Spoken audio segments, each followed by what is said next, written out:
आधुनिक टेक्नोलॉजी का उपयोग कृषि और इससे जुड़ी चुनौतियों से निपटने में कैसे काम आ रहा है। हाल में इसका एक और उदाहरण देखने को मिला है।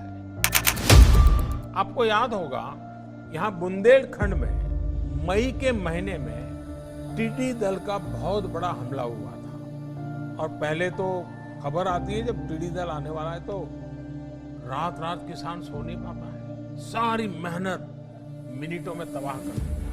कितने ही किसानों की फसल सब्जियां बर्बाद होना बिल्कुल निर्धारित हो जाता है कि बुंदेलखंड में करीब करीब 30 साल बाद टिड्डियों ने हमला किया, वरना पहले इस क्षेत्र में टिड्डियां नहीं आती। साथियों, सिर्फ उत्तर प्रदेश ही नहीं, देश के 10 से ज्यादा राज्य टिड्डी दल या लोकस्ट के हमले से प्रभावित हुए थे। जितनी तेजी से ये फैल रहा था, उस पर सामान्य तौर तरीकों, पारंपरिक माध्यमों से नियंत्रण पाना बहुत मुश्किल था। और जिस प्रकार से भारत ने ये टिड्डी दल से मुक्ति पाई है, इतने बड़े हमले को बहुत वैज्ञानिक तरीके से जिस प्रकार से संभाला, अगर कोरोना जैसी और चीजें न होती तो शायद हिंदुस्तान के मीडिया में हफ्ते भर इसकी बहुत सकारात्मक चर्चा हुई होती। इतना बड़ा काम हुआ है। और ऐसे में टिड्डी दल के हमले से किसानों की फसलों को बचाने के लिए जो युद्ध स्तर पर काम किया गया, अनेक शहरों में दर्जनों कंट्रोल रूम बनाए गए, किसानों तक पहले से जानकारी पहुंचे इसका इंतजाम किया गया।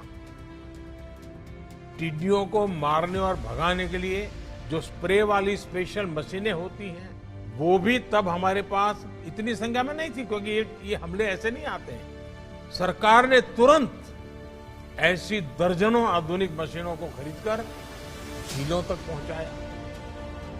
ट्रैक्टर हो, गाड़ियां हो, केमिकल हो, दवाइयां हो, ये सारे संसाधन लगा दिए ताकि किसानों को कम से कम नुकसान हो। इतना ही नहीं, ऊंचे पेड़ों को बचाने के लिए बड़े क्षेत्रों में एक साथ दवा का छिड़काव करने के लिए दर्जनों ड्रोन लगा दिए गए, हेलीकॉप्टर तक के दवाई छिड़काव किया गया। इन सारे प्रयासों के बाद ही भारत अपने किसानों का बहुत ज्यादा नुकसान होने से हम बचा पाए हैं।